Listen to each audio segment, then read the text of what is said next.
Muy buenas noches a todos, espero que estén muy bien, que hayan tenido un muy buen inicio de semana. Ayer no nos vimos, recuerden que nosotros no tenemos clase los días domingos, sí tenemos clase los días sábados.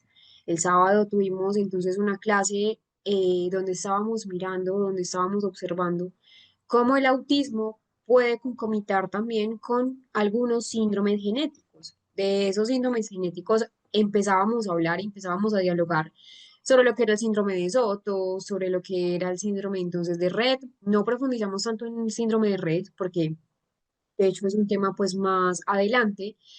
Estábamos hablando también lo que es el síndrome X frágil. De hecho, el síndrome X frágil y el autismo son muy concomitantes. Recordemos, no toda persona con autismo va a tener X frágil y no toda persona que tenga X frágil va a presentar también autismo, pero que sí es importante mencionar que son muy frecuentes en muchos casos. De hecho, se habla que al menos uno de cada tres personas que tenga X frágil también va a presentar trastorno del espectro autista. Les voy a compartir, esto lo vamos entonces a mirar. Quiero que quede muy claro esa parte de lo que es el X frágil, es un momento fundamental, porque como les mencioné, muchas veces el X frágil parece un autismo, pero que no es. Y la idea es trabajar en ese análisis clínico adecuado. Les voy a mostrar un ejemplo de un informe. Este ejemplo lo tienen ustedes en ese material de estudio, en el material opcional, para que entonces lo puedan volver a ver, lo puedan volver a trabajar. Ya les voy a compartir entonces la pantalla para que lo podamos leer. Específicamente de X frágil. Entonces tenemos esta historia clínica neuropsicológica, tenemos a Santiago. Santiago era un paciente de 7 años para la época en que se hizo la evaluación. La evaluación se hizo el año pasado, en el 2024. Ya hoy en día Santiago tiene 8 años. Santiago está escolarizado en ese momento. Todavía está escolarizado, todavía se sigue haciendo un seguimiento a Santiago. Yo cambio obviamente el nombre del paciente por respeto al paciente y por obviamente esa parte de la privacidad. Entonces, mencionábamos a Santiago, mencionábamos el X frágil, veamos la parte de la remisión. Entonces, fue remitido por psicología escolar por dificultades comunicativas, sociales y conductuales. A simple vista, si yo veo un motivo de remisión como el que les estoy mostrando en este momento, inmediatamente puedo pensar autismo, ¿cierto? ¿Por qué? Por la parte comunicativa, por la parte social, por la parte conductual. Tiene 7 años, Santiago. Veamos el motivo de consulta.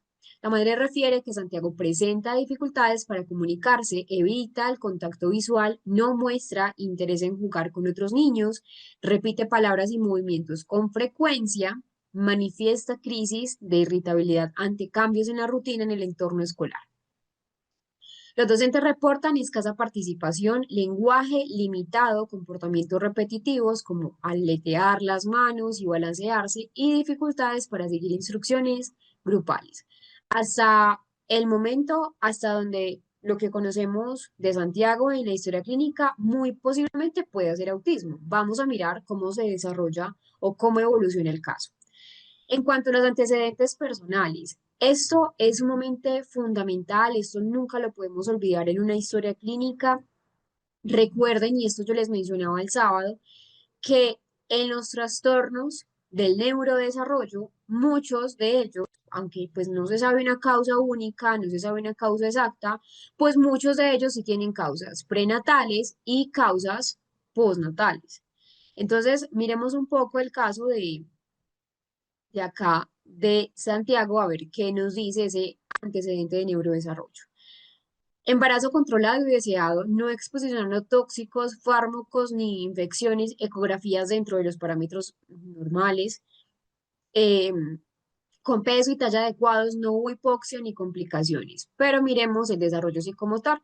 Sostén cefálico 4 meses, sedestación 8 meses, deambulación a los 17 meses, primeras palabras a los 4, Miren acá, ya empezamos a hablar de un retraso en el lenguaje. Primeras palabras a los 4 años. A los 4 años ya un niño debería estar teniendo un repertorio lingüístico elevado.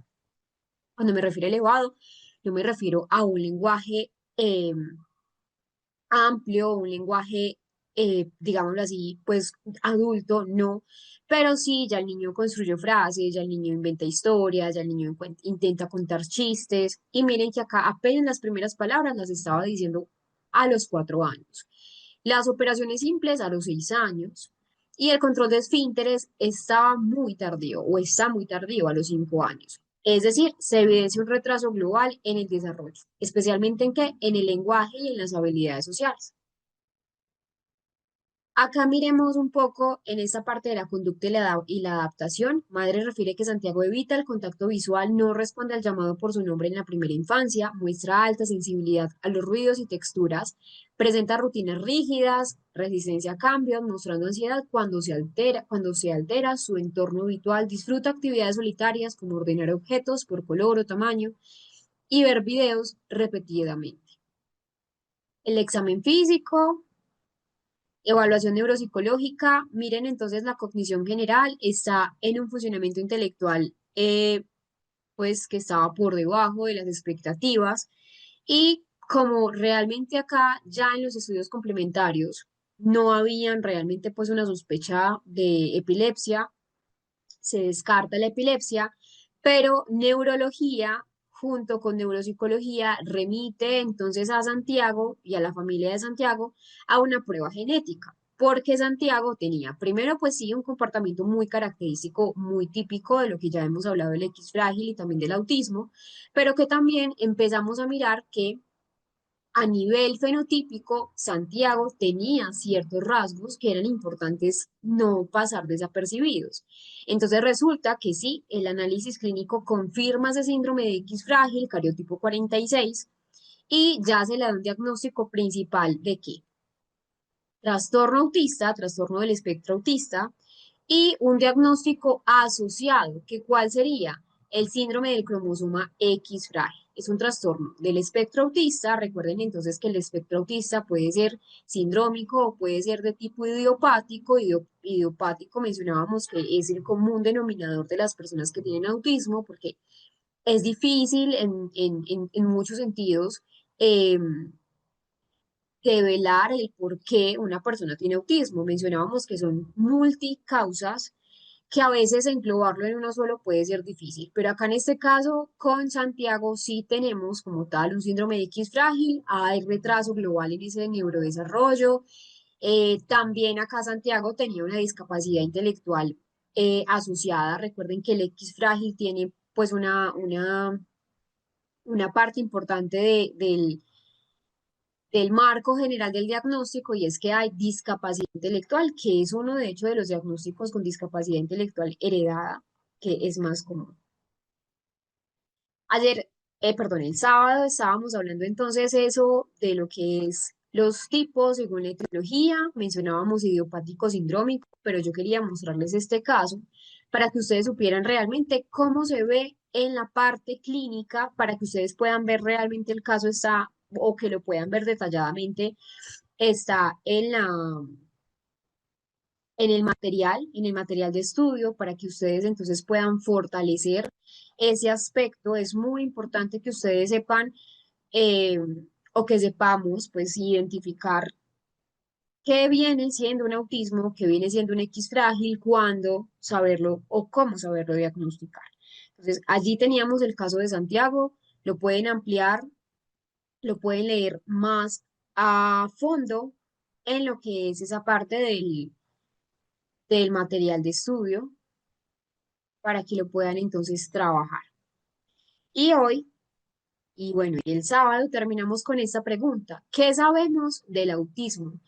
¿Y por qué les hago esta pregunta? Porque a veces lo que sabemos del autismo no realmente o no son realmente datos científicos, no son realmente datos que estén comprobados. De hecho, hablábamos un poco el sábado sobre lo que son las vacunas, Mencionábamos que hoy en día, a pesar de ya tener mucho conocimiento sobre que las vacunas no tienen relación con el autismo, que las vacunas no generan autismo, pues desafortunadamente hoy en día muchas personas, muchos padres de familia, cuando llegan, por ejemplo, a una red social, sea cual sea la red social y quizás no saben de antemano absolutamente nada de lo que es el autismo, llegan por primera vez, se encuentran con una palabra y es enfermedad.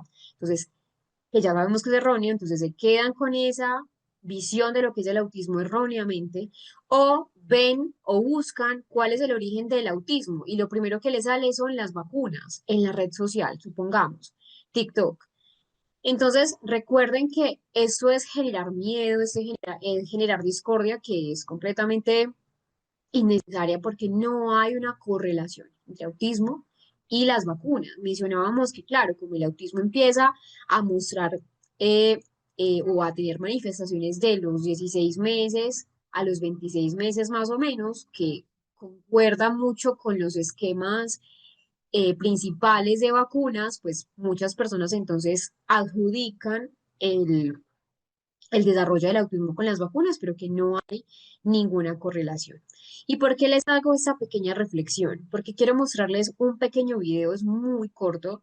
Eh, el video originalmente es un video realizado en el idioma inglés de la Asociación Americana de Psiquiatría. Es un video muy bueno en inglés, pero que infortunadamente, cuando el video se tradujo al idioma castellano, a nuestro idioma, pues resulta que tuvo una palabra o se les quedó una palabra muy errada, pero una palabra que es muy importante quitarla de allí del video. Pero lo que quiero entonces que ustedes reflexionen es cómo en una red social YouTube, como Instagram, como de pronto TikTok, estamos tan expuestos a tan mala información que a veces esto se vuelve una bola de nieve y una bola de nieve y entonces empieza eh, a crecer y a malinformar. Y la mala información, al fin y al cabo, pues también nos lleva a algo y es al rechazo, nos lleva también a, a la segregación, que es algo que pues las personas autistas han luchado muchísimo. Quiero que veamos entonces este video con una mirada muy crítica. Yo quiero que si ustedes identifican la palabra, me la pongan en el chat para poderlo tener muy claro. Les dejo con el video en un rato.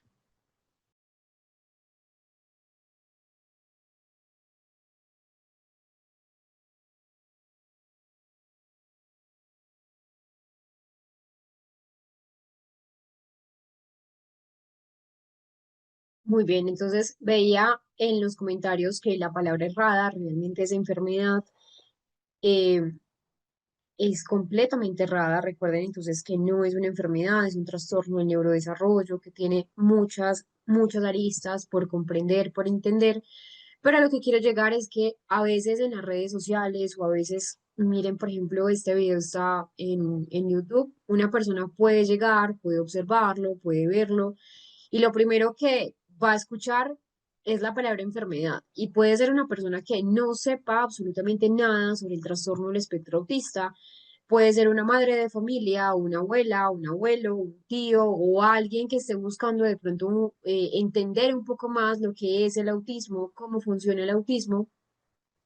Y de pronto al ver un video de la Asociación Americana de Psiquiatría, que como les digo, el original está en el idioma inglés, pero cuando hicieron la traducción es allí pues donde hubo el error, una persona puede entrar casi que en pánico. Ahí es donde entonces perpetuamos esa parte del rechazo. Entonces, lo importante es comprender que a veces no siempre lo primero que nosotros vemos en las redes sociales, no siempre lo que nosotros vemos bueno, en Internet es realmente una verdad. Entonces, los invito a que eso también sea pues como una reflexión de comprender de esos mitos sobre el trastorno del espectro autista. Y acá llegamos a mitos, mitos generales. Un mito es que no se puede curar. Esto lleva entonces a lo que veíamos ahora en el video, que es una enfermedad, no es una enfermedad. Tampoco Bueno, y que también pues estos mitos, la idea es desmontar estos mitos. Hay muchísimos mitos sobre el trastorno del espectro autista hoy en día. Eh, es un tema importante, es un tema de hecho muy actual. El autismo pues más que mitos genera rechazo, es que aún existe en torno al diagnóstico estigmas, existen barreras incluso educativas, existen también malos entendidos y pues realmente barreras que al fin y al cabo son innecesarias. Ya sabemos que el trastorno del espectro autista es muy amplio eh, y que pues va a afectar al fin y al cabo así desea de manera pues como muy general la forma en que se comunica, la forma en cómo se relaciona la persona, la forma en cómo interactúa la persona, cómo percibe el mundo, cómo percibe a los demás, pero lamentablemente, pues muchas personas aún tienen ideas eh, completamente erradas sobre lo que significa realmente vivir con autismo, el trastorno del espectro autista. Uno de los mitos más comunes, y que lo pongo acá, es que las personas con autismo no sienten emociones. De hecho, es uno de los mitos más, más dañinos. La verdad es que reduce a la persona con autismo a una persona sin sentimientos y eso no es así. La verdad es que las personas con autismo sienten las emociones, viven las emociones con mucha intensidad en muchos casos, solamente que puede suceder que expresan esas emociones de manera diferente a como una persona neurotípica podría hacerlo. O le expresan diferente a como una persona neurotípica puede ser acostumbrada a recibir esas emociones. Entonces, no es que las personas con autismo no tengan emociones o que las personas con autismo no sean empáticas. Eso lo hablábamos en la clase en que trabajamos cognición social y la parte de la empatía. Entonces, no significa que no tengan emociones. Necesitamos las personas neurotípicas comprender y diferenciar ese lenguaje emocional. Otro mito que hablábamos entonces el sábado es que está causado por las vacunas. Esto es completamente falso. Otro mito es que todas las personas con autismo son exactamente iguales. Es completamente errado. De hecho, pues eh, todas las personas con autismo, como todas las personas, somos diferentes. Es decir, no hay dos personas autistas iguales. Algunas, de hecho, pueden tener grandes habilidades, se pueden destacar en áreas, eh, pero de pronto hay otras que no se destacan tanto y que necesitan más apoyo. Entonces, algunas hablan, algunas son verbales, otras no son verbales. De hecho, algunas personas con autismo pueden ser muy sociables, otras de pronto no tanto. Entonces, hay diversidad en el trastorno del espectro autista como en cualquier otro grupo humano.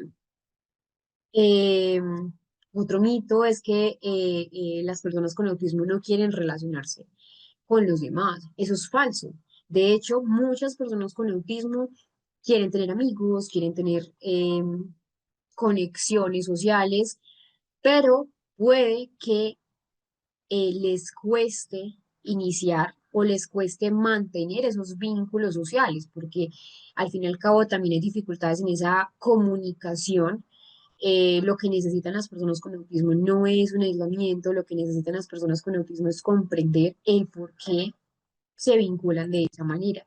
De hecho, acá me acuerda a un paciente que tuve donde pues, realmente un motivo de consulta principal me decía, eh, yo quisiera tener amigos, yo quisiera tener un grupo social, yo quisiera poder salir con ellos cuando puedan salir, pero primero era una persona con un autismo grado 2, tenía más dificultades en la comunicación, más que el grado 1, y adicionalmente a esto, era una persona hipersensible a las luces y a los sonidos. Entonces, claro, salir, por ejemplo, en la noche, a él le costaba mucho más, le costaba el triple que de pronto a sus compañeros. Entonces, es no separarlos, no verlos como un mundo aparte. Vamos a ver qué es el trastorno del espectro autista. Tenemos unas características generales. Ya sabemos que es un espectro. La palabra espectro le da una noción de continuidad Anteriormente sí había una subdivisión o sí había una subclasificación del trastorno del espectro, que recordemos que era autismo puro, autismo típico, el síndrome de Asperger, que recuerden que ya no se utiliza, el trastorno desintegrativo infantil, el síndrome de Rett. Hoy en día es solo un mismo diagnóstico, que es trastorno del espectro autista, y lo que vamos a ver son los niveles de gravedad. Entonces, nivel uno, nivel 2, nivel 3. Más que de gravedad, son los niveles de apoyo que la persona necesita en su vida cotidiana, tanto en la comunicación como en la interacción social.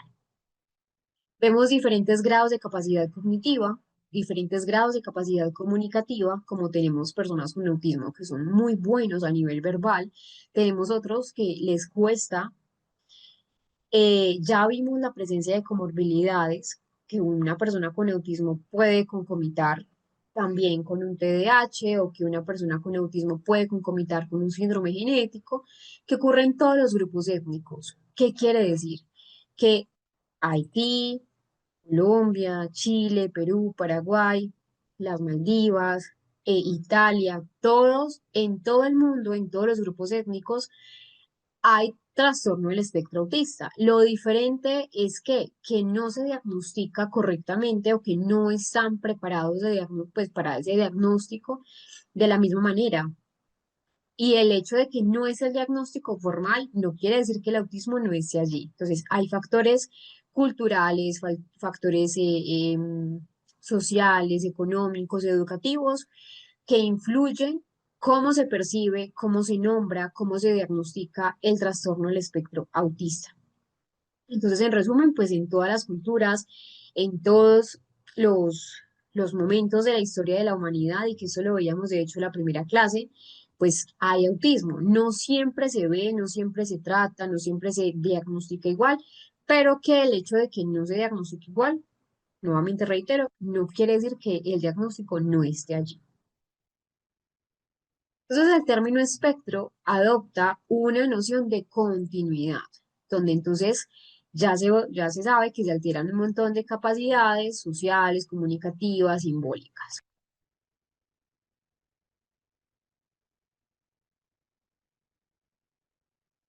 Esto ya lo habíamos mencionado, lo voy a pasar de largo, como lo general del trastorno del espectro autista, la definición general, y esta parte también, que se desconoce una única causa, que tiene una fuerte implicación genética, que lo mencionábamos el sábado, que la interacción entre distintos genes y factores ambientales también permiten que pues, se pueda dar en una persona o no el autismo, y que tienen un origen neurobiológico, es decir, que a lo largo de toda la vida la persona va a tener autismo, va a tener entonces diferentes manifestaciones en diferentes niveles.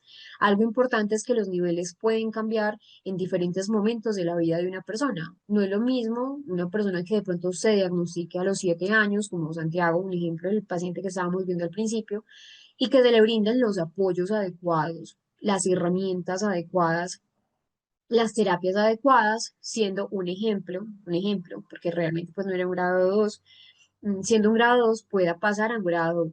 Entonces, sí es posible que la persona pues con autismo pueda tener una vida independiente, dependiendo también de lo que les mencionaba de características individuales. También es importante hablar.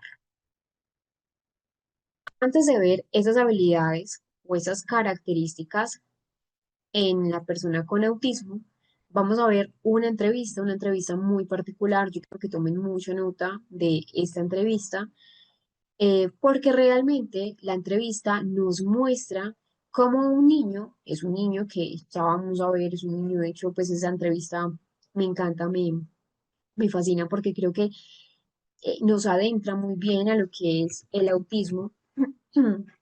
De hecho, pues es un niño que está dentro de las redes sociales. Se llama Pau Brunet. Les voy a copiar acá el nombre. Pau, ya te voy a contestar, Gabriela, que Gabriela nos hace una pregunta muy valiosa. Pau Brunet.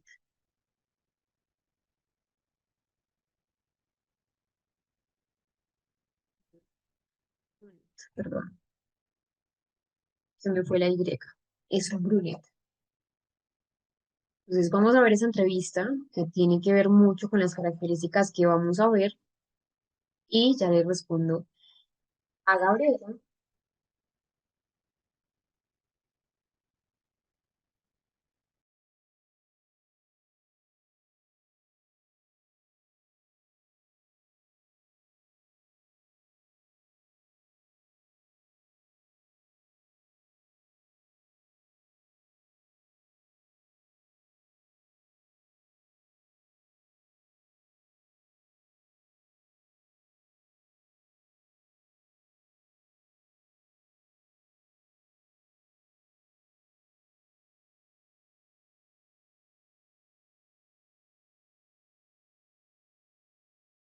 This isn't just any chat, it's click.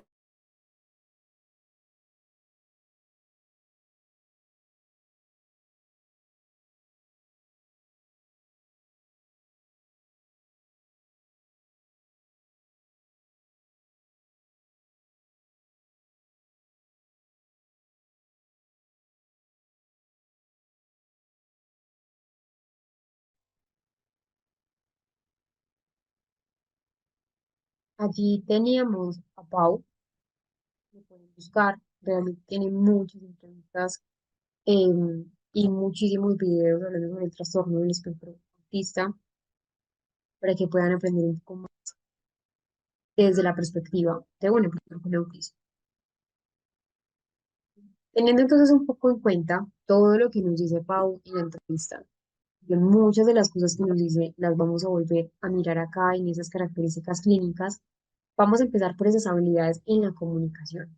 Entonces, las habilidades de la comunicación, todos son completamente diferentes. Es decir, nosotros tenemos dos tipos de comunicación humanos. Comunicación que es verbal, que tiene que ver entonces con la expresión de palabras, con cómo digo ciertas cosas, cómo comprendo también lo que me están diciendo. Y tengo una comunicación que es no verbal, es decir, gestos, expresiones faciales, em, entender las expresiones faciales de los demás o utilizar las expresiones faciales propias o las expresiones en general corporales, la postura, cómo se sienta, cómo uno está. Entonces resulta que tenemos una comunicación verbal donde algunas personas con autismo tienen habilidades lingüísticas que son adecuadas tanto para la edad como para el perfil cognitivo, pero que la dificultad va a estar centrada en qué, en que no hay una comunicación que es recíproca o que la dificultad está en la lectura o el uso de esa comunicación verbal en un contexto social, donde es necesario que se empleen aspectos del lenguaje. Muchas personas que, por ejemplo, no son verbales y no logran utilizar de manera adecuada el lenguaje verbal, a lo que em, o lo que utilizan son unos sistemas alternativos o aumentativos de la comunicación, que son los sistemas SAAC, SAAC, que lo que hacen es sustituir, lo que hacen es apoyar toda esa parte del sistema del lenguaje. Entonces, es importante tener en cuenta que muchas personas, y Pau, por ejemplo, en la entrevista nos mencionaba cómo hay personas que pueden ser muy buenas a nivel verbal. De hecho, el niño de la entrevista, Pau, es muy bueno a nivel verbal. Es un niño que pues todavía no ha entrado en esa preadolescencia y aún así ya tiene muy buenas habilidades de lenguaje, comprensión de lenguaje, expresión verbal. Pero vemos otras personas que no tanto ni en la comprensión del lenguaje, ni en la expresión del lenguaje, por lo que entonces requieren de una comunicación alternativa, que en este caso la comunicación alternativa se puede basar en lo que son los pictogramas, en lo que son entonces eh, los dispositivos electrónicos como tablets electrónicas que tengan programas de sistemas aumentativos alternativos de la comunicación, que de hecho allí los fonoaudiólogos son esenciales en esto.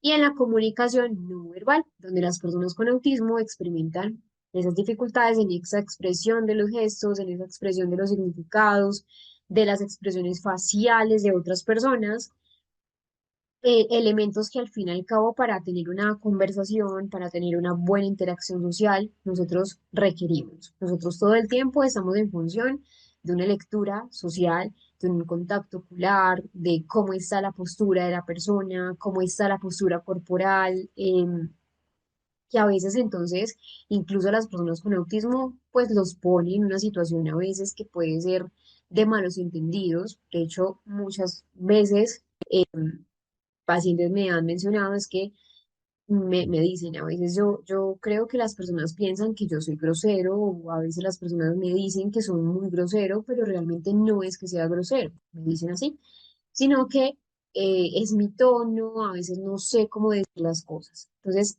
a ese tipo de características es que referimos unas bajas habilidades en la parte del lenguaje. Resulta que habilidades del lenguaje y habilidades en la interacción social van de la mano. Nosotros como seres sociales somos seres también del lenguaje. Nosotros tenemos una interacción social porque podemos utilizar el lenguaje, tanto verbal y no verbal, es decir, la comunicación. Entonces, muchas personas con autismo tienen dificultades en esa lectura social, en cómo comprender el entorno, cómo desenvolverse en un entorno. A veces para ellos puede ser un entorno muy confuso, puede ser un entorno que es hostil, puede ser un entorno donde de pronto van a tener acercamientos sociales que puedan ser inusuales o que puedan ser inadecuados. Se pueden acercar demasiado a la otra persona o por el contrario, no acercarse a absolutamente nada. Recuerden que es un espectro, entonces todos son completamente diferentes, pero que sí hay unos acercamientos sociales que si una persona neurotípica los nota, van a ser atípicos. Tenemos entonces también manifestaciones en problemas para adaptar su comportamiento a diferentes contextos o a diferentes situaciones sociales, es decir, saberse comportar en el lugar en el que estamos. Entonces, acá vemos dificultades allí en su comportamiento, en ajustar su comportamiento. eh, yo el primer día les había mencionado un ejemplo de lo que es teoría de la mente. No sé si ustedes lo recuerdan, que básicamente pues el ejemplo era si una persona se encuentra en un entierro, cómo ajustar su comportamiento. Entonces, saber comportarse, la vestimenta, bueno, todas esas normas sociales. Y acá es donde llego a este punto. Dificultades para comprender las reglas sociales que no están escritas.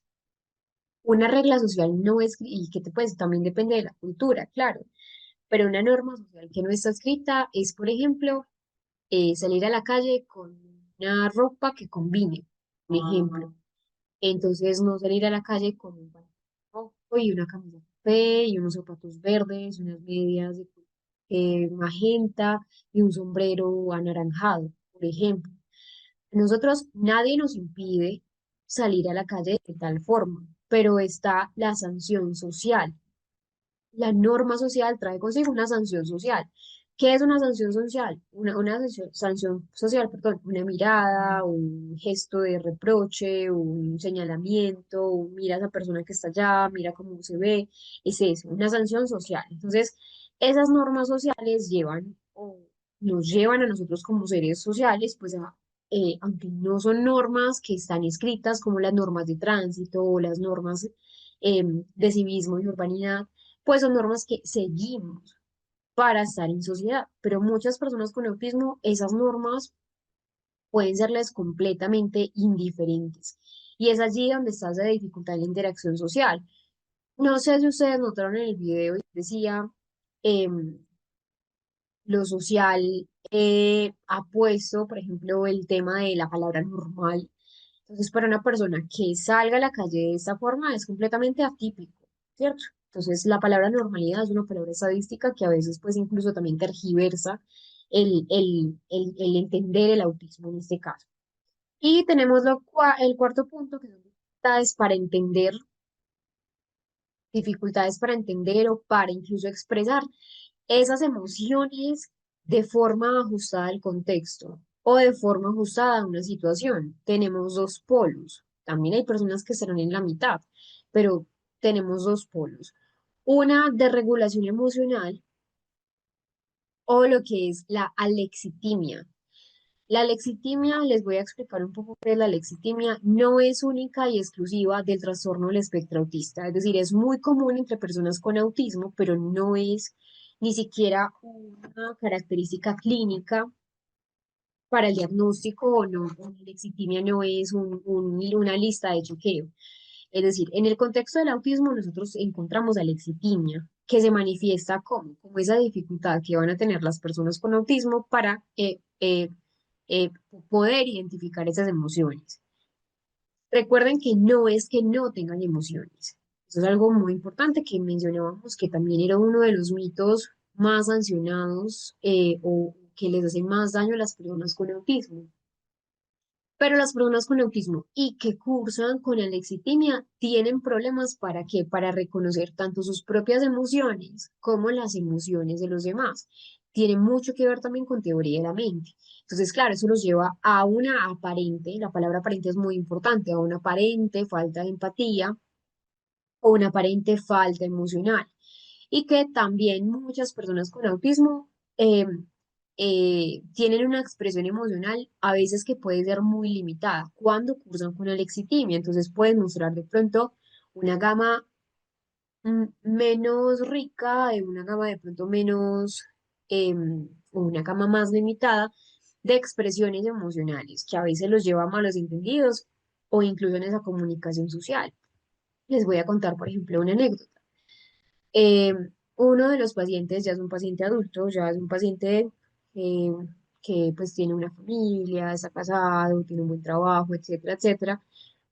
Tenía problemas de pareja principalmente porque su esposa, cuando era el aniversario, cuando era una fecha especial, Navidad, bueno, siempre le daba regalos que le gustaban a él, realmente le gustaban, pero su expresión emocional era completamente plana. El hecho de que fuera completamente plana no quiere decir que no le hayan gustado los regalos que le haya dado a su esposa, al paciente que les estoy describiendo. Entonces, miren, ese ejemplo que normalmente una persona, o si tú le das un regalo a una persona, pues uno esperaría una sonrisa, un abrazo, algo efusivo, pero el paciente no lo hacía.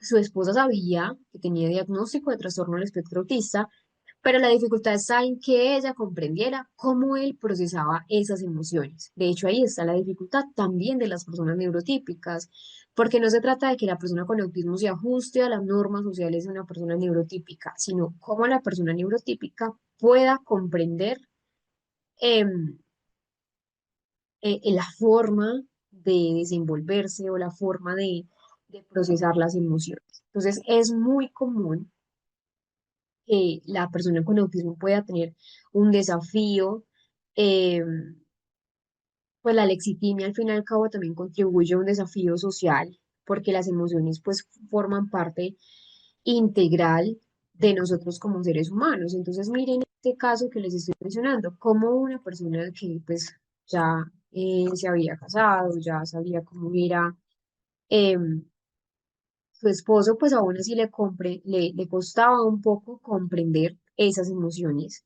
o esa forma de expresar las emociones.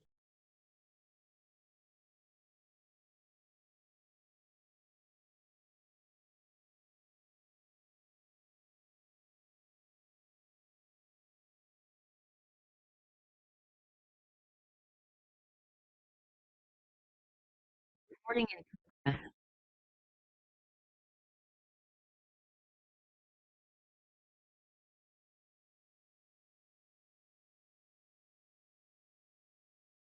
También tenemos entonces esa parte de la forma de pensar y de comportarse. Ahí estábamos viendo un ejemplo, de hecho, pues es un grupo de videos, es una serie de videos que nos aportan la Fundación Orange. Esa fundación entonces pues ha realizado varios videos y pues varios ejemplos gráficos, varios ejemplos visuales para comprender un poco más el trastorno del espectro autista. Veamos la forma de pensar y comportarse. Entonces, muchas personas tienen dificultades a la hora de flexibilizar, a la hora de entender, por ejemplo, que si A no me funcionó, voy al plan B, y si el plan B no me funcionó, pues yo no vuelvo al plan A, voy a un plan C, a un plan D, hasta un plan Z. Entonces, es eso, es ser flexibles a las demandas que nos trae el contexto. Nosotros todo el día estamos, todos los días también estamos expuestos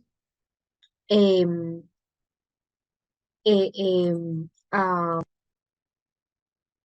cambios. Nosotros puede que tengamos una rutina fija o a veces esa rutina puede cambiar por X o Y motivo. Y es eso, es cómo nosotros podemos ajustar nuestras formas de pensar y nuestras formas de comportarnos según las demandas del momento. Entonces, adaptarnos a situaciones que son imprevistas, que suponen un gran esfuerzo, de hecho, para las personas con autismo, incluso les generan a veces malestar. Un ejemplo acá, entonces, una insistencia en que las cosas sucedan siempre de la misma manera, eh, a veces en una disposición de intereses muy limitados o de intereses muy específicos que se llevan pues también a una traducción y a veces a un comportamiento que es rígido, como la misma palabra, la misma frase una y otra vez. Y tenemos los estímulos sensoriales. Es acá donde nosotros tenemos dos aspectos importantes en ese procesamiento sensorial, la hipersensibilidad y la hiposensibilidad.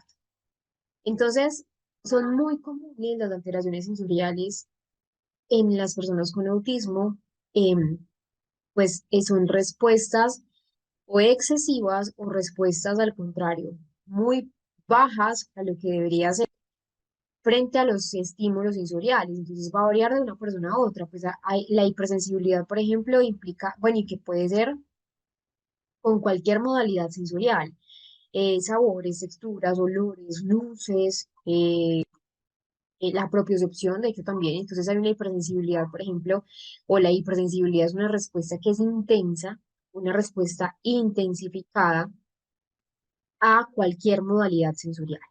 Es decir, las personas con autismo que tienen hipersensibilidad encuentran ciertos estímulos abrumadores, incluso muchos lo pueden encontrar dolorosos. Entonces puede ser con la parte auditiva, puede ser que los sonidos fuertes, como los aplausos que vimos en la entrevista de Pau, por eso siempre lo pongo para que podamos entender un poco, ver a la persona con autismo, entonces los sonidos muy fuertes, las sirenas, pues la multitud, pueden ser intolerables para ellos.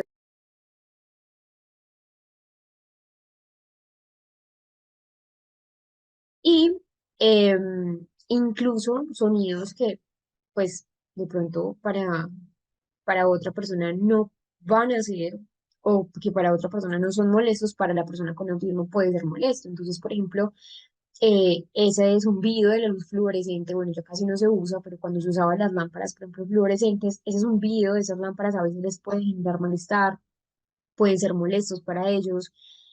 A nivel visual, lo que son, por ejemplo, los cambios de patrones o las luces muy estroboscópicas, patrones visuales muy complejos, las texturas de la ropa, las etiquetas, incluso en muchos casos el tacto. Puede ser que muchas personas no tengan em,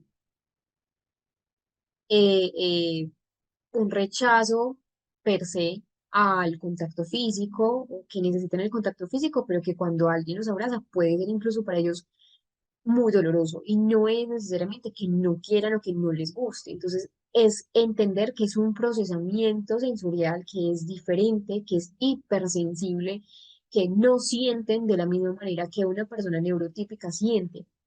Con lo olfativo, por ejemplo, también pasa. Entonces, los olores que son muy fuertes, los perfumes, los productos, por ejemplo, de limpieza, pueden ser desagradables para ellos, incluso la parte gustativa también.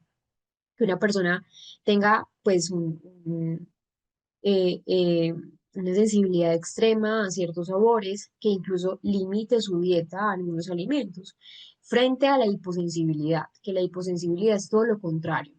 Es una respuesta ya reducida o incluso en muchos casos puede haber una, una, una ausencia de respuesta frente a los estímulos sensoriales. Entonces, en la parte auditiva puede ser que no reconozcan sonidos que son muy fuertes, muy estridentes, sin necesidad de tener una dificultad auditiva. Y eso es lo importante. No hay dificultad auditiva, ¿cierto? En la hiposensibilidad.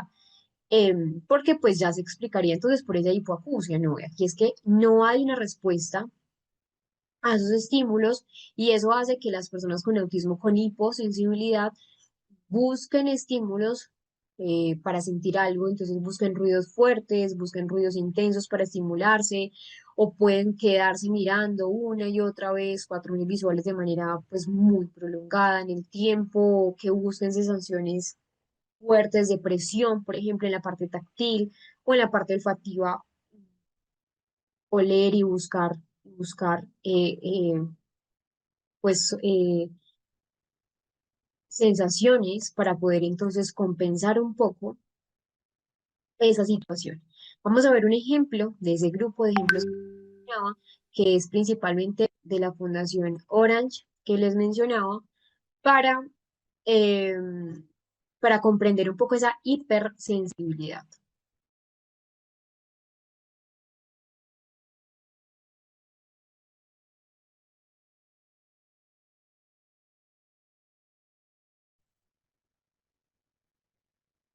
Teníamos entonces dos ejemplos allí, tenemos dos ejemplos de cómo es esa hipersensibilidad en el primero de los ejemplos, entonces, que era el otro de la odontología. Miren que hay cosas muy comunes en la odontología, pues puede ser algo que para muchos pueda ser completamente desapercibida, pero para otra persona con autismo, para una persona con autismo puede ser em, muy fuerte. Entonces, la idea siempre es tener estrategias de apoyo.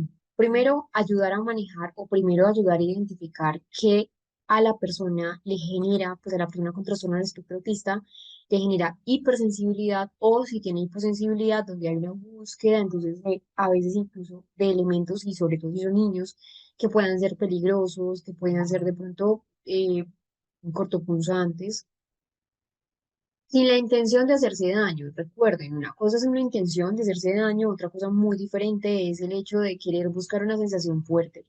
Entonces, siempre la solución será crear, al fin y al cabo, pues estrategias de apoyo, entonces ayudar a manejar esas sensibilidades.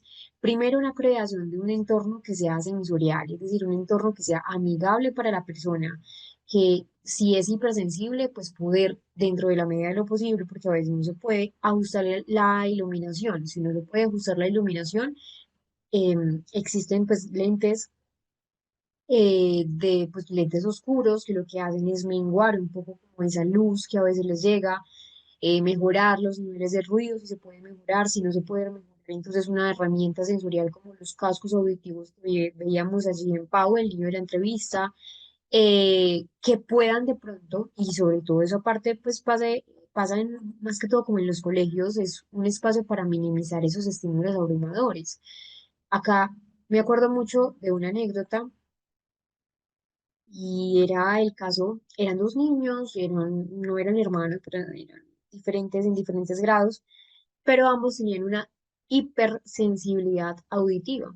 El timbre del colegio, no sabían, y eso es importante mencionarlo, no sabían en su colegio el por qué siempre antes de salir al descanso o a cambiar de clase había un cambio comportamental impresionante.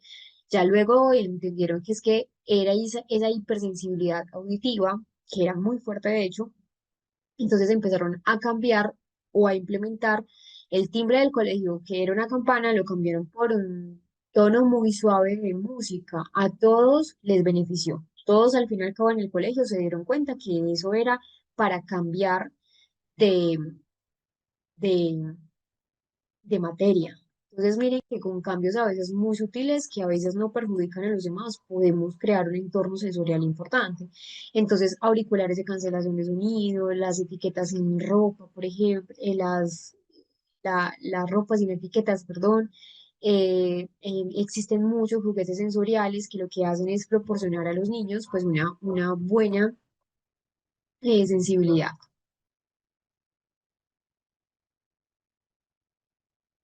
Y tenemos un aspecto importante, aspecto clave, y son las dos cosas. A veces, y en muchos casos, confundimos lo que es una rabieta con lo que es una crisis sensorial.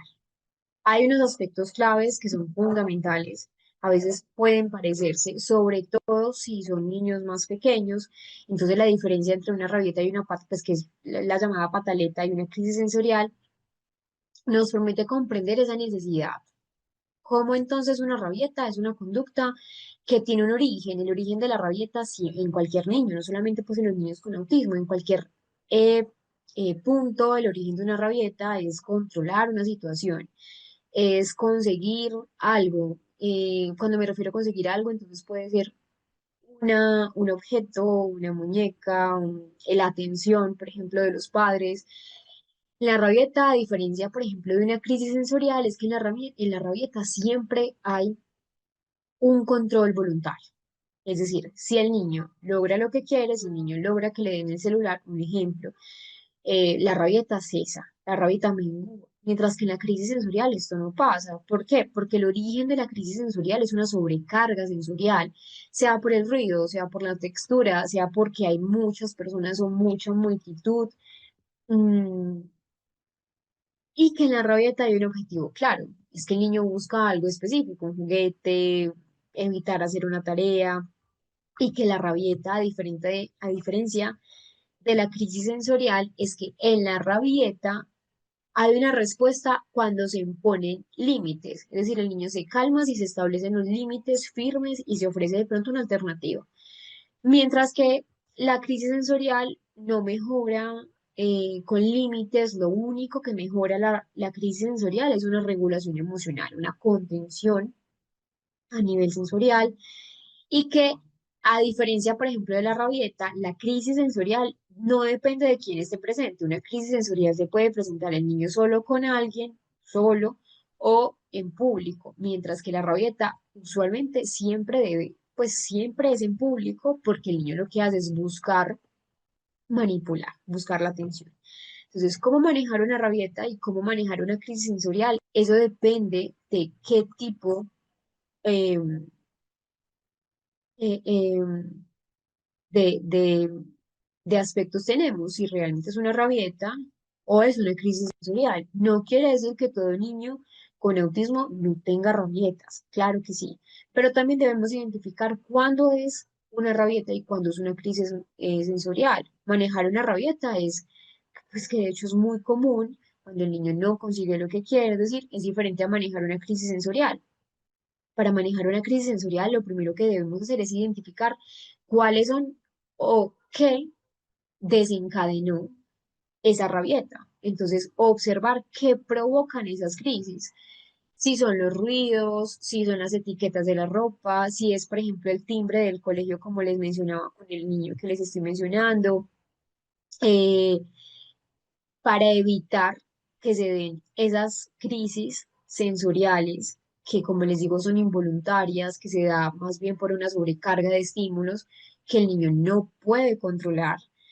La idea es que tenga un ambiente que sea predecible, un ambiente que sea estructurado. ¿Para qué? Para reducir también esa incertidumbre, porque la crisis sensorial no solamente viene de los sentidos, también viene a nivel interno de no saber cómo manejar esa ansiedad ante ciertos cambios de la vida cotidiana. Vamos a ver estos signos de alarma del trastorno del espectro autista. Yo les voy a mostrar una lista. Esa lista que les voy a mostrar ofrece algunos ejemplos de comportamiento que se observan en diferentes personas que han sido diagnosticadas con el trastorno del espectro. Pero esta lista, pues no todas las personas con esos trastornos van a tener todos los comportamientos que les voy a mencionar a continuación. Empecemos por estos primeros antes de los 12 meses. Algo importante, y esto ya lo he mencionado, es que siempre para tener un trastorno de neurodesarrollo debe estar presente en esa infancia, en ese proceso de neurodesarrollo. Lo mismo pasa con el autismo. A veces puede ser que los padres de familia no noten ciertos rasgos antes de los 12 meses, pero que incluso ya a los 12 meses ya hay muchas cosas que se pueden notar. Por ejemplo, si el niño a los 9 meses, eso es antes de los 12 meses, al año, si el niño no responde, por ejemplo, al nombre a los 9 meses, ya el niño a esa edad debería estar respondiendo al nombre a los 9 meses. Si, por ejemplo, el niño no mantiene un contacto visual o al contrario, es muy escaso ese contacto visual desde los primeros meses. si hay una falta de sonrisa social, si sonríe poco, si no responde de pronto a esas sonrisas, eh, si no muestra un interés por esos rostros humanos, o evita, por ejemplo, mirar a las personas, si no imita expresiones faciales de los adultos, pues expresiones faciales me refiero a gestos que son muy simples, o no muestra interés por juegos interactivos que le buscan de pronto los adultos. Entre los 12 y los 18 meses que podemos encontrar. Entonces, acá tenemos que, bueno, y ampliemos un poco de los 12 a los 24 meses, del 1 del primer año a los 2 años, si por ejemplo el niño no señala para mostrar algo que le interesa o em, para compartir algo que son gestos protooperativos y los protodeclarativos.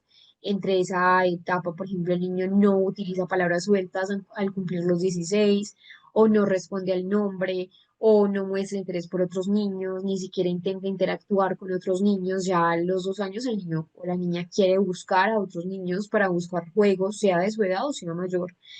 Eh, si hay una falta, por ejemplo, de juego simbólico, es decir, fingir dar de comer a un muñeco, o fingir, por ejemplo, que es doctor, o fingir, por ejemplo, atender en un supermercado, un ejemplo. Eso es un juego simbólico que se va creando y de hecho eso tiene que ver con el desarrollo cognitivo. Si el niño no lo tiene, entonces es importante empezar a mirar qué está pasando allí, porque aunque son signos de alarma que, que son importantes tener en cuenta, pues al fin y al cabo no son únicos y exclusivos del trastorno del espectro. Es decir, si yo veo un niño que tenga una falta de juego simbólico, no necesariamente tiene que ser trastorno del espectro autista. Hay que mirar qué es, pero que sí son signos de alarma, pues que no debemos dejar pasar en cuenta. Si el niño tiene a los 2 años, por ejemplo, una fijación que es obsesiva o excesiva, esa es la palabra, por ciertos objetos o partes de un carro, partes de un objeto, es importante mirar qué está pasando.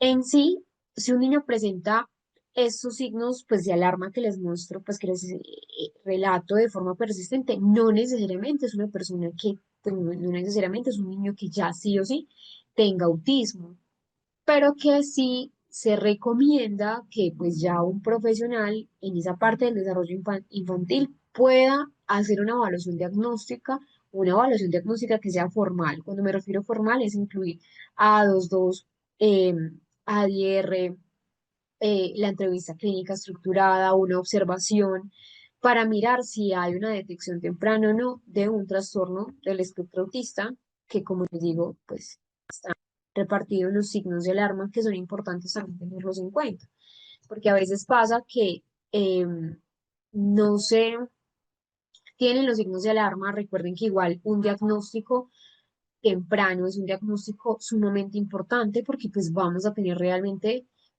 más probabilidad de éxito en las terapias.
Bueno, por acá voy a resolver algunas inquietudes. Voy a abrir el chat.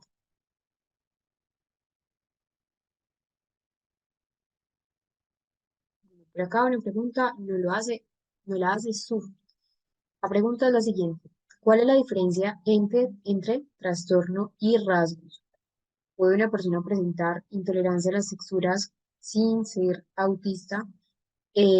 Bueno, cuando ya se habla pues, un rasgo, cuando es un rasgo realmente pues son características que son parciales, que no alcanzan esas características a llegar a un diagnóstico, ¿cierto? Son más como aspectos del estilo personal, del estilo de la personalidad, del estilo sensorial. No es un diagnóstico, entonces una persona puede tener dificultades, sí, para ciertos sonidos, para ciertas texturas. De hecho, por ejemplo, en muchas personas pasa, eh, pero funcionan pues de manera típica a nivel general, pero cuando ya es un trastorno es porque ya implica lo que, de hecho, aquí responde a otra pregunta que había allí, un conjunto, ya es un conjunto de síntomas, un conjunto de conductas que ya cumplen con una lista de chequeo, que ya cumplen con criterios clínicos ya establecidos por el DSM, por el CIE-11, que ya generan realmente un deterioro significativo, esa es la diferencia, que generan un deterioro significativo en áreas de funcionamiento social, académico, laboral. Entonces, por ejemplo, en el trastorno del espectro autista, ¿cierto? Que aunque sí hay hipersensibilidad, pasa que en esa hipersensibilidad ya hay un malestar en la vida cotidiana. Entonces, un trastorno implica una combinación de lo que son rasgos, pero que ya tengan síntomas y que ya tengan adicionalmente a eso un impacto funcional. Pero los rasgos pueden ser rasgos de personalidad, matices, características que no reúnen todo el grupo de características que se necesitan para poder dar un diagnóstico. Entonces la respuesta es sí, tanto la hipersensibilidad, tanto esa intolerancia sensorial se puede dar en una persona que no tenga un diagnóstico, que no tenga un diagnóstico de autismo. Realmente sí. Por ejemplo, acá Olga nos está diciendo, tengo un alumno que no le gusta que llueva y que entre la noche. Estefanía nos dice, ¿cómo puedo saber si mi hijo tiene una de estas dos cosas? Eh, lo importante es una evaluación para determinar si es hipersensibilidad o hiposensibilidad. Luz Zanabria nos pregunta, y esa es una pregunta emocional y es una pregunta muy importante porque pues, realmente a veces también hay un mito de la agresividad en el autismo. Nos dice, pregunta, ¿un niño que se ve afectado emocionalmente puede llegar a agredirse? Yo supongo que pues ella nos está preguntando si ya previamente tiene un diagnóstico de autismo. Sí. Cuando un niño incluso pues no tiene de pronto esas habilidades todavía para expresar esas emociones, ni con palabras, ni regular las emociones que son importantes, pues en esos casos de mucha tristeza, mucho enojo, sobre todo pasa con el miedo y con el enojo, por motivos de la edad, puede llegar a tener una dificultad emocional que lo lleve también pues como a una autoagresión infantil. La autoagresión infantil o esas agresiones no es de pronto como los adultos. De pronto los adultos somos más eh, de cosas más extremas, ¿cierto? Pero un niño puede golpearse o golpearse, por ejemplo, la cabeza o morderse o arañarse, pellizcarse, alarse el cabello. Entonces sí, cuando hay un estrés emocional muy alto.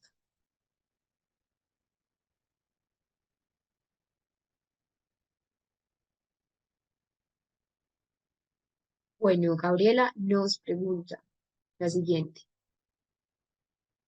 ¿Cuál es la diferencia entre síntomas y signos? Esta pregunta nos la hace Gabriela Santos. Bueno, cuando es un signo, empecemos por el síntoma. No es un síntoma realmente, siempre lo reporta el paciente. Entonces, el paciente es quien dice, tengo estos síntomas. Dolor, mareo, miedo, ansiedad. Les estoy dando como lo general. Es una manifestación que es subjetiva, ¿cierto? Es decir, que se experimenta internamente, el paciente lo experimenta. pero un signo ya es una manifestación objetiva, entonces sí, síntomas y signos, entonces síntomas viene más subjetivo del paciente, signos son más de características clínicas que ya están visibles, que ya lo observa un profesional, que ya está detectado a nivel de los instrumentos de evaluación.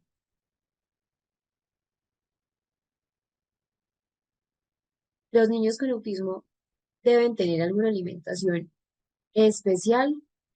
Cuando hay hipersensibilidad e hiposensibilidad, sobre todo hipersensibilidad, sí, hay una dieta diferente, pues principalmente porque a veces no toleran ciertas texturas que, que de pronto están pues como en el menú. Pero en general no hay una dieta especial pues para muchos, otros sí, porque hay otros que tienen digamos una microbiota intestinal más delicada, pero en general no es como algo em, para todas las personas con autismo.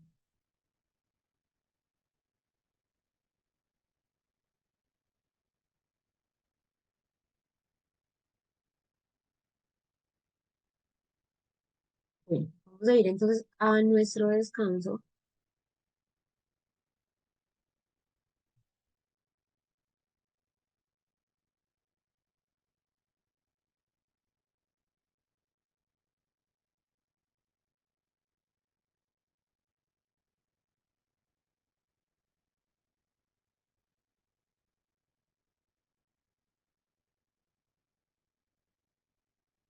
Voy a colocar acá. También nosotros debemos entender que hay características, y eso ya lo habíamos mencionado, pero igual es muy importante volverlo a mencionar, que los comportamientos de comunicación y de interacción social van a incluir hacer poco contacto visual o hacerlo de manera muy inconsistente. Ya habíamos mencionado que parece ser como que si no mirara o no escuchara a las personas que están hablando o compartir con poca frecuencia pues algún interés. Muchas veces puede ser que o lo compartan, pero que realmente no comprendan hasta qué punto o hasta qué grado la otra persona, el interlocutor, está interesada realmente. Eso tiene que ver con la interacción social o que no responde o responde de pronto en demorarse ante las peticiones. A menudo pueden hablar largo rato sobre un tema que prefieren y a veces no permiten que los otros tengan la oportunidad de responder. Vamos a ver un ejemplo, ese es de la Fundación Orange, que ahora me estaban preguntando cuál era, es española, para que podamos ejemplificar un poco a veces esas dificultades que tanto las personas con autismo tienen con, hacia nosotros como nosotros con las personas con autismo.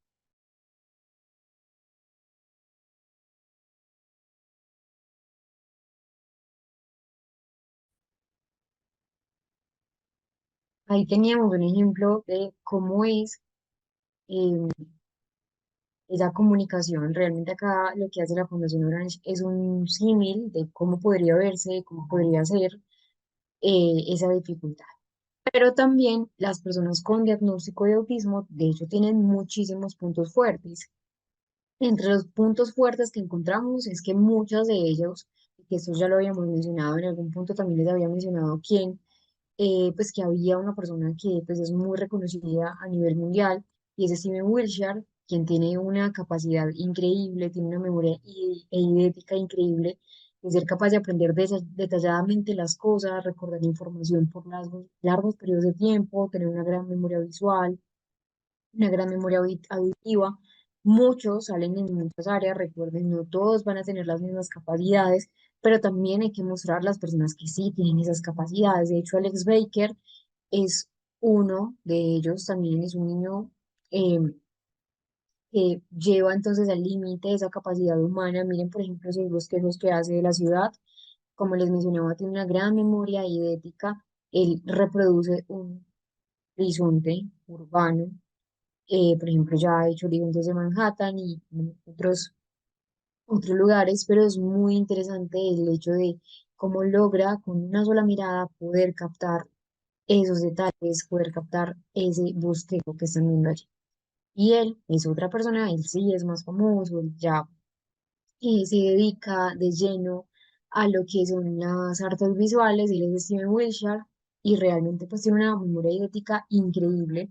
Él reproduce con mucho lujo de detalle, pues una ciudad, un edificio, incluso con una sola vez de verlo, lo puede hacer con una precisión muy, muy grande. De hecho, pues Steven Wilson es un artista que es británico, como les digo, es conocido a nivel mundial, tiene una capacidad inmensa de reproducir pues una habilidad para dibujar paisajes urbanos. De hecho, pues a él lo han colocado a prueba varias veces, porque muchas personas de pronto eran un poco incrédulas frente a la capacidad humana de solamente ver una sola vez y reproducirlo con una precisión casi que fotográfica. De hecho, la historia de Steven Wiltshire pues, es muy inspiradora. Eh, Él inicia con un diagnóstico de autismo. Inicialmente era una persona no verbal, pero siempre mostró un talento frente a esa parte de la comunicación no verbal frente al dibujo. Esa fue la forma en que encontró para poder desenvolverse, para poder comunicarse. Realmente se dice que en cada persona encuentra su lenguaje propio. De Steven Wiltshire fue realmente esta parte del dibujo. Y pues su talento nos demuestra que muchas personas con autismo tienen grandes habilidades, tienen habilidades excepcionales, pero también nos recuerda la importancia de saberlas reconocer y valorarlos en esa diferencia. Miren a Steven Wiltshire, acá está en la Ciudad de México, como les digo, lo han puesto a prueba en varias ocasiones, porque muchas personas también de pronto son muy incrédulas frente a esa capacidad tan fuerte que hay.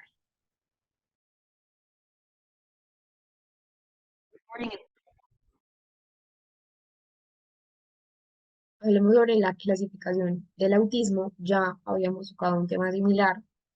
Ya tenemos entonces lo que antes era conocido y lo que hoy en día se conoce como trastorno del espectro. Recuerden que esa clasificación ha cambiado con los años, con los tiempos. Recuerden que ya esta clasificación que se usó en el DSM-4 no es la actual, no se utiliza.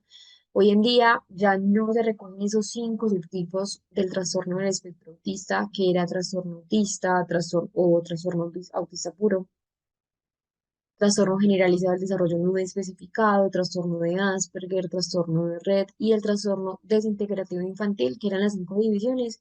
Hoy en día no se utilizan. No se utilizan porque ya tenemos, recuerden, un nuevo manual diagnóstico que es el DSM-5, que es de la Asociación Americana de Psiquiatría. Cuando ya se publica este nuevo manual diagnóstico, ya lo que fue el trastorno autista puro, el trastorno autista atípico, el síndrome de Asperger, que me han preguntado algunas veces, el trastorno generalizado del desarrollo no especificado, se fusionan, lo que hacen fue integrarse en un único trastorno, que es el que estamos hablando, el trastorno del espectro autista. Em, es importante mencionar que ese cambio de nombre lo que hace es enfatizar en que no hay una división, no hay, digámoslo así, diferentes áreas. Y que pues eso hace también, digámoslo así, difícil. Antes se hacía muy difícil establecer esos límites de, del diagnóstico. Hoy en día tenemos un solo diagnóstico, pero ya lo que se hace es mirar esos niveles de apoyo que requieren, uno, dos o tres. Lo que fue el síndrome de Red o lo que es el síndrome de Red y el trastorno desintegrativo infantil ya salen completamente del DSM, porque primero, pues el síndrome de Red tiene una clara base genética que yo les había mencionado, que de hecho se relaciona mucho con el autismo sindrómico, y el trastorno desintegrativo infantil, pues tiene, digámoslo así, o tenía dificultades a nivel de la veracidad, de la veracidad. Les voy a explicar un poco qué es el síndrome de Rett. Realmente es una mutación genética, es sencilla, se puede relacionar con un autismo sindrómico, lo que mencionábamos, pero que no es autismo. Y el síndrome de Rett es una mutación de un cromosoma específico, que es el cromosoma X, es decir, los síntomas afectan más a las mujeres que a los hombres. Y hay un gen que es el MECP2, donde entonces el desarrollo normal de la niña, como les digo, principalmente predomina más pues en las mujeres que en los hombres, el desarrollo viene normal hasta los 6 meses. De los 6 a los 18 meses de edad hay un Retroceso, hay una pérdida considerable de habilidades. Es decir, las niñas supongamos que ya habían adquirido o estaban en un desarrollo normal, típico. Pero después de ese desarrollo normal, las niñas involucionan, es decir, las niñas que empiezan a cursar con síndrome de Rett comienzan a perder habilidades que previamente ya habían tenido. Es decir, previamente adquiridas esas habilidades se retroceden, pierden el habla, pierden el uso funcional de las manos, entonces la motricidad se atrofia. Eh, También hay algo muy característico en el síndrome de Rett y es que hay en ellos una presencia de movimientos que son parecidos a estereotipias, son movimientos repetitivos de las manos, entonces lavarlas, por ejemplo, llevárselas a la boca, pues hacer este gesto, retorcerlas. También hay dificultades en los problemas de la coordinación y en los problemas también del movimiento, entonces a medida que progresa el síndrome pueden aparecer problemas también en la marcha, pueden aparecer problemas también en la coordinación motora, de hecho hay varios problemas en la comunicación, en la socialización y que pues realmente tienen dificultades incluso para poderse comunicar, pues hay retraso en el desarrollo social, entonces es importante entender que el síndrome de Rett, aunque se parece a un autismo y aunque sí estuvo vinculado en el DSM-4 con el autismo, hoy en día por ser un gen específico, en un cromosoma específico, pues ya se sale o ya se sacó del DSM para hacer un diagnóstico aparte. Adicional, pues a esos síntomas que yo les estoy mencionando, hay retrasos en el crecimiento, hay escoliosis, de hecho, pues tienen muchas crisis epilépticas que también son importantes mencionar.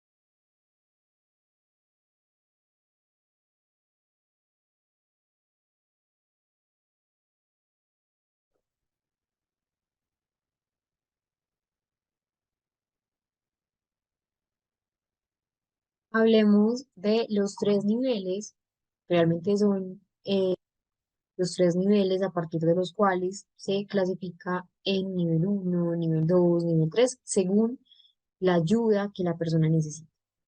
Esto va a estar acá en los criterios A y el criterio B del DSM-5. Tenemos entonces tres niveles. Este es el nivel uno, donde la persona necesita una ayuda que no es tan notable. Siempre vamos a verlo en la comunicación social, que es el criterio A, y en los que son los comportamientos restringidos y repetitivos, que sería el criterio número B. Entonces, tenemos que realmente, pues cuando hablamos de los criterios, eh, son niveles de apoyo. Nos indican qué tanto apoyo necesita la persona en la vida cotidiana, no reflejan como tal qué tanto autismo tenga, no es que grado 3 tenga más autismo que el uno, no. Es una intensidad de ese soporte que la persona requiere en el colegio, en la vida cotidiana, para que él pueda funcionar adecuadamente tanto en la comunicación social como en esos comportamientos que son restringidos y que son repetitivos. Entonces, ¿qué tenemos en el criterio B?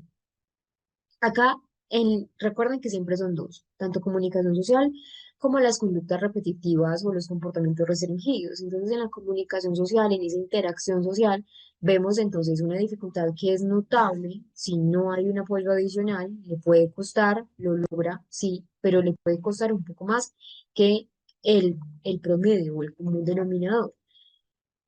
Vemos que puede iniciar interacciones sociales pero que de pronto presenta dificultades para mantener esa reciprocidad conversacional, sostener una conversación, hace parte de la comunicación social. Em, es la persona que puede parecer socialmente rígido, socialmente atípico, socialmente, entre comillas, diferente o raro. y que tiene dificultades para hacer amigos, que de pronto en esas normas que son más sutiles en la interacción social, pues le cuesta como entender. Entonces, por ejemplo, cuándo despedirse, cuándo saludar, a quiénes saludar, cómo saludar, si por ejemplo, em, tiene dificultades para realmente hacer amigos en general de larga data y las normas sociales les generan pues bastante dificultad. Eso con el ámbito de la comunicación social, luego tenemos unas conductas que son restringidas o repetitivas, entonces que ya acá se va a manifestar, eh, pero que pueden ser menos disruptivas. Entonces, claro, la persona puede tener rigidez en las rutinas, puede tener rigidez en los intereses, pero que logra cierta flexibilidad con apoyo.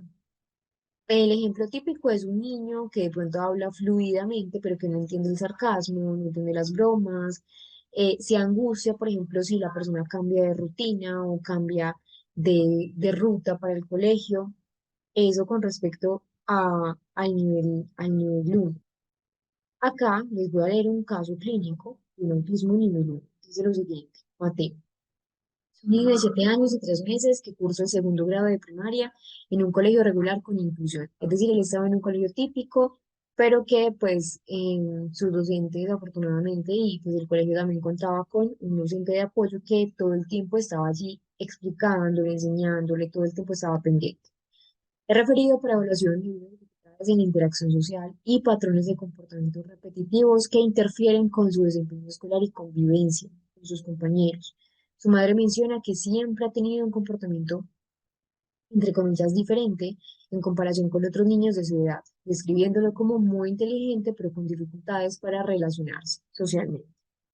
En los antecedentes de desarrollo no se reportaron complicaciones durante el embarazo o el parto. Mateo alcanzó los hitos motores en el tiempo esperado, pero presentó un retraso en el desarrollo del lenguaje.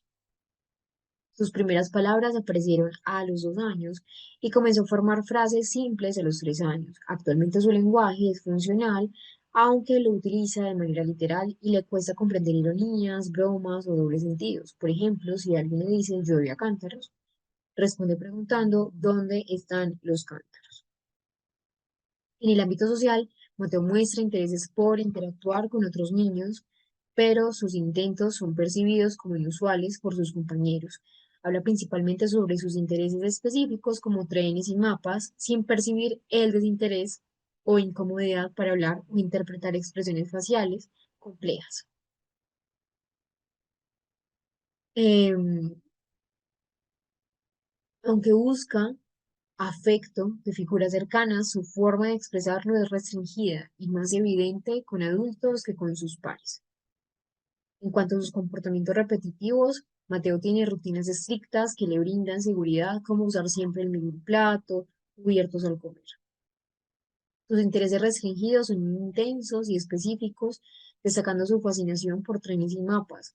Puede hablar extensamente sobre el tema incluyendo detalles que sus compañeros no comprenden. También presenta algunas conductas estereotipadas leves, como mover los dedos cuando está emocionado. Desde el punto de vista sensorial, Mateo es hipersensible a ciertos sonidos, como el ruido de la aspiradora o el timbre de la escuela, los cuales le generan malestar. También rechaza ciertas texturas de la ropa, lo que ahora hablábamos de la hipersensibilidad, especialmente las etiquetas o telas ásperas. Estas sensibilidades dificultan su adaptación a ciertos entornos. A nivel académico, Mateo tiene un desempeño desigual, es muy bueno memorizando datos concretos y destacando en matemáticas y lectura mecánica. Sin embargo, presenta dificultades en actividades que requieren trabajo en equipo o creatividad, como la escritura de historias.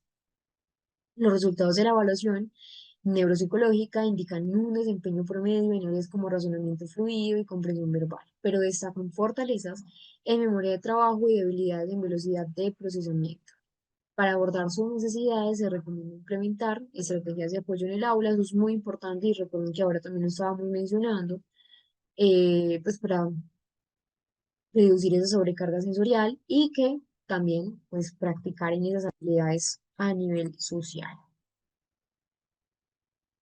Vamos a ver el caso número 2. El grado número 2 necesita ayuda notable. Lo mismo, tenemos comunicación social, el área de comunicación social, el criterio A, y el criterio que es B, que es el comportamiento restringido y repetitivo. En los niveles, en los tres niveles de apoyo, siempre vamos a ver estas dos, tanto en la comunicación social como en los patrones restringidos em, y en las conductas estereotipadas. Entonces, en el nivel 2 es la persona que requiere un apoyo sustancial, es decir, podríamos verlo como un nivel de apoyo moderado, que los desafíos son un poco más notorios que ese nivel 1. Recuerda que el nivel uno e incluso son personas que pueden pasar completamente desapercibidos. Podríamos equipararlo o podríamos compararlo con lo que las personas piensan sobre el componente de la de un alto funcionamiento. Lo que anteriormente era Asperger, hoy en día es nivel uno de apoyo. Entonces, en el nivel 2 tenemos mayores dificultades, entonces tenemos dificultades en la comunicación social, incluso si la persona está expuesta a apoyos, va a tener dificultades en esas habilidades verbales, tanto verbales y no verbales. Le cuesta imitar, va a tener problemas entonces para adaptarse a esas interacciones sociales. Las interacciones sociales van a ser más demandantes o a percibirlas como más demandantes. Em, Puede haber una comunicación mucho más atípica, expresiones faciales mucho más reducidas, lo que ahora estábamos hablando de la lexitimia, o un lenguaje muy literal, muy, muy literal. Si en el nivel uno veíamos que era un lenguaje literal, acá sí que es un lenguaje más literal, donde le cuesta a veces hacer abstracciones, analogías, y tenemos el otro componente que son esas conductas repetitivas o esas conductas que son comportamientos pues más restringidos. Entonces acá vemos comportamientos que son más frecuentes, y no solamente más frecuentes, sino que son más disruptivos, y dificultades para evitar, pues para cambiar de foco, para adaptarse a lo inesperado, para adaptarse a los cambios del entorno. Hay una mayor dependencia a, a lo que son las rutinas, a lo que son los objetos de intereses específicos, pueden ser mucho más arraigados a ellos. Un ejemplo, estaba cambiando de pronto de los niños, es un adolescente que pues está en bachillerato, está en su aula de clase, pero le cuesta, por ejemplo, manejar esas interacciones sociales que son muy básicas y que hay o que se evidencia, por ejemplo, eh, un interés por las partes de los carros, por ejemplo, o habla en exceso sobre un solo tema de interés. Veamos el caso clínico. Luis es un niño de 6 años que asiste a un programa escolar especializado debido a sus importantes dificultades en la comunicación y en la interacción social. Es llevado a consulta por sus padres, quienes mencionan que desde pequeño ha mostrado comportamientos atípicos, como evitar el contacto visual, insistir en rutinas estrictas y no responder al llamado de su nombre de forma consistente. En los antecedentes no se reportaron complicaciones perinatales, pero el desarrollo del lenguaje fue significativamente retrasado. A los 6 años utiliza principalmente frases cortas y estructuradas para expresar sus necesidades básicas como quiero agua o vamos afuera. No mantiene conversaciones bidireccionales ni usa el lenguaje para fines sociales. Prefiere señalar o llevar al adulto hacia lo que necesita. Miren que aunque no exista el lenguaje verbal, sí hay un lenguaje, em, digámoslo así, no verbal. Luis muestra un interés restringido por los autos, que organiza en fila por colores y tamaños. Si alguien altera el orden, se irrita y puede presentar crisis de llanto, golpearse la cabeza con las manos o tirarse al suelo. Estas conductas ocurren también cuando sus rutinas diarias se ven interrumpidas. Recuerden que en el nivel 2 es mucho más rígido. Como si hay un cambio inesperado en el camino al colegio. A nivel sensorial, es muy sensible a ruidos fuertes como el de una licuadora o un claxon, lo que genera angustia. También evita texturas específicas en la comida, prefiriendo alimentos con consistencias suaves como purés y yogur. En el ámbito social, Luis interactúa principalmente con adultos y lo hace de manera limitada. No busca el juego con otros niños y aunque se muestra afectuoso con sus padres, Este afecto es expresado de forma ocasional o poco espontánea. Requiere apoyo constante para participar en actividades cotidianas, como vestirse, comer, ya que tiene dificultades para iniciar y completar tareas de forma independiente. Recuerden que esto es función ejecutiva que habíamos mencionado. Vamos a ir al grado 3. No, y no cambia. Comunicación social y comportamientos restringidos y repetitivos, pero ya en el grado 3 que tenemos, ya la persona requiere un apoyo muy sustancial, muy significativo, ya un apoyo más severo en el espectro. Entonces, en la comunicación social, ¿qué tenemos? Tenemos entonces mm, que la persona tiene mínimas habilidades comunicativas, tanto verbal y no verbal, son completamente mínimas, le cuesta muchísimo, muchísimo. eh, a veces iniciar esas interacciones puede ser incluso inexistente o solo por necesidad. En cuanto al lenguaje, puede ser que no responda al lenguaje, puede ser que no responda a esas señales sociales que son básicas y que también tenga muchas conductas restringidas. Entonces, alta resistencia al cambio, vestirse siempre de la misma manera, conductas de pronto que son marcadamente disruptivas, disruptivas en el sentido que lo afectan a él y afectan a los demás. Y comportamientos que pues también afectan la vida cotidiana, que van a ser entonces autoestimulación intensa. Acá es donde pueden pues llegar las conductas autolesivas, aunque no son en general, pero puede pasar.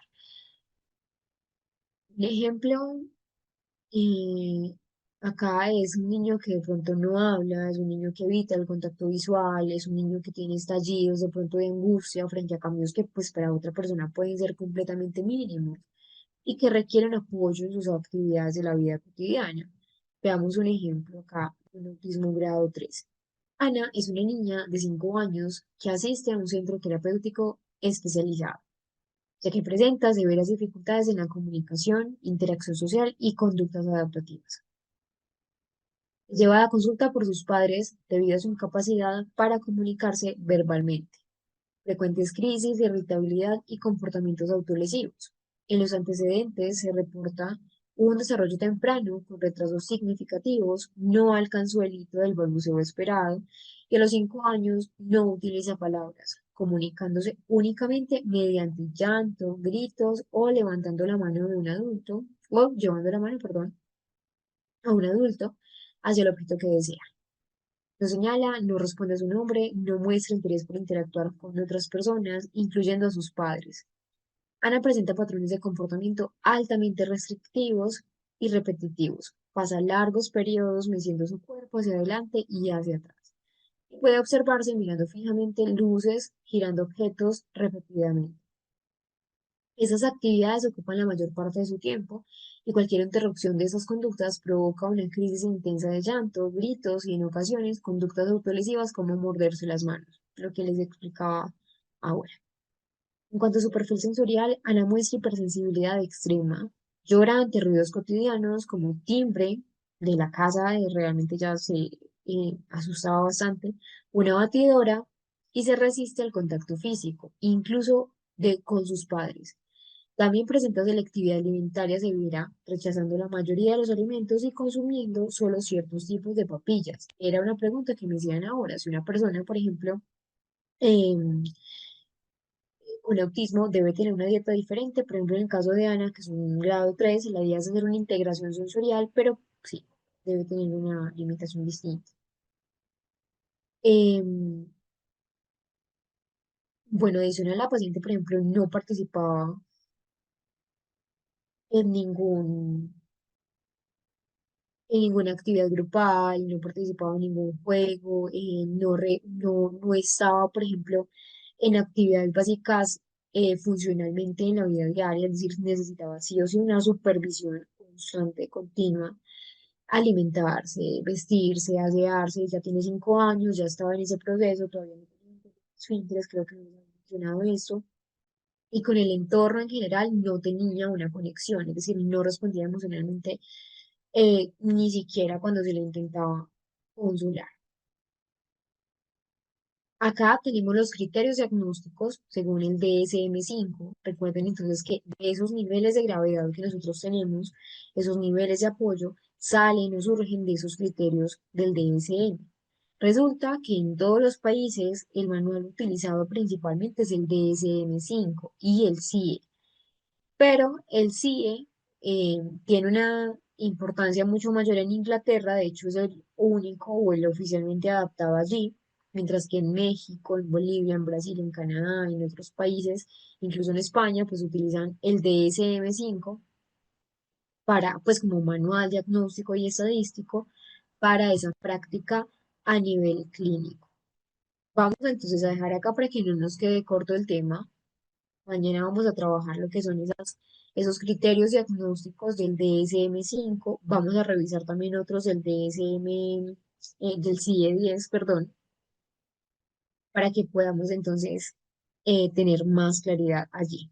Algo muy importante es que en el material de estudio, ustedes pueden revisarlo, en el material van a ver en la carpeta, mañana igual les indico cómo, pero para las personas que ya lo tienen, va a haber una carpeta específica para casos específicos. Entonces, allí en esa carpeta, ustedes cuando se meten en la carpeta, dice pues trastorno del espectro autista y está separado por cada una de las temáticas, pero hay dos carpetas separadas. Una que es de libros, allí pueden encontrar varios libros, y otra que es específico de casos clínicos. Van a leer, igual mañana también se los voy a mostrar, pero para que ya lo tengan leído, lo que es el caso clínico de autismo grado 1, de autismo grado 2 y de autismo grado 3, para que profundicen de pronto en cómo se hace una evaluación neuropsicológica, cómo se ve un perfil clínico de un paciente con esos niveles de gravedad. Vamos entonces a dejar acá para que el tema no quede corto. Mañana continuaremos con esos criterios diagnósticos. Espero que lean un poco sobre eso y nos veremos entonces nuevamente mañana. Que estén muy bien, que puedan descansar muchísimo y que tengan una muy bonita noche.